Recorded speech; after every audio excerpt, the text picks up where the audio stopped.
sheekh wuxuu leeyahay saa'ilkan assalaamu calaykum sheekh bidaarta haddii la beero si timo loo keeno ama loo soo bixiyo ma sax ba mise waa khalad bidaarta haddaad beeri kartaan iska beerta hal shardi baa shardi ah inaydan idinkoo bidaar le gabdhaha ku sirin oo dumarka aydan u been guurin baa shardi ah jidhka bini aadamka isbedelada ku dhaca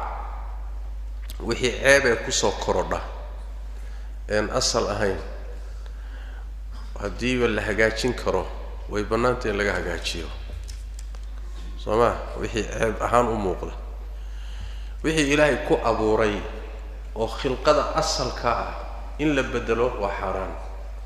wala amurannahum fala yughayyiruna khalqa allah midab buu ilaahay ku siiyey inaad bedesho lama ogola ilaahay suuru ku siiyey suurada inaad bedesho lama ogola sidii ilaahay ku abuuray oo ku siiyey ha bedelin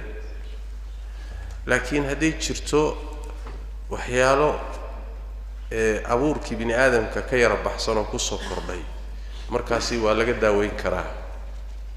bidaartaasaa ka mid ah soo ma bidaartaasaa ka mid ah haddiiba la daaweyn karo timo loo soo saari karo waa dhib male bay leeyahay sidaas daradeed baa waxay u qaybiyaan operationada jidhka lagu qurxiyo ilan yani qalliimaad jira jidhka lagu sameeyo oo lagu qurxiyo waxay leeyihin waxa laga qurxinayo hadduu yahay ceeb kusoo korodhay iyo naqsi kusoo kordhay way bannaan tahay hadduu yahay wax asal oo ilaahay ku abuurayna waxay leeyihiin maya sidaa loo daynaya marka dhib male ninkii bidaar leh oo bidaarta iska hagaajinaya way u bannaan tahay allahu aclam qofkan sheekhana wuxuu weydiiyey sheekh diinta maxay ka qabtaa timaha oo la madoobeeyo horeyna waa ugu hadalnay marar fara badan timaha oo la madoobeeyo khilaaf baa ku jira labo dood lagama qabo timuhu hadday xirroobaan in guduud lagu bedelo iyo in lagu bedelo midabka brownka ah brownku wax weeye waa guduudka iyo wuxuu u dhexeeyaa iyo madowga madow iyo guduud isku jira weeye casuus ah katamb waa waqtigii nabiga sal alla alay slam loo yaqaanay kuwaasi dhib ma laha madowga dikhda oo timaha sidii ilaahay ku abuuray laga dhigayo taasaa khilaaf ku jira culimada qaar baa xaaraan dhahaya qaar waxay leeyihin waa makruuh qaar waxay leeyihin waa iska bannaan tahay khilaaf badan baa ku jira saxaabo ilaa 4 ah yay ka sugan tahay inay ama samayn jireen ama bannayn jireen xadiid baa jira uu nabigu leeyahay fi saxiix muslim nin odayoo ciraystay ciradiisa bedela madowgana ka fogeeya marka jumlada madowga ka fogeeya ah ayay doodi ka taagan tahay ma hadalkii nabiga sallallahu alayhi wasallam mise waa mudraj oo saxaabiga ku daray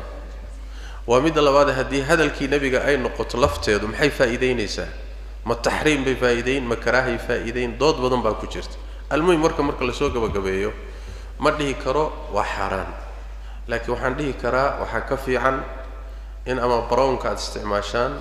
oo midabka bunniga ah ama guduudka laakiin madoobeysada ruuxii isticmaalay hal mar bay xaraan inay tahay la isla ogol yahay markaasina waa taan hadda sheegahayo bidaarta markaan ka hadlayay markuu ruuxu cid ku sirayo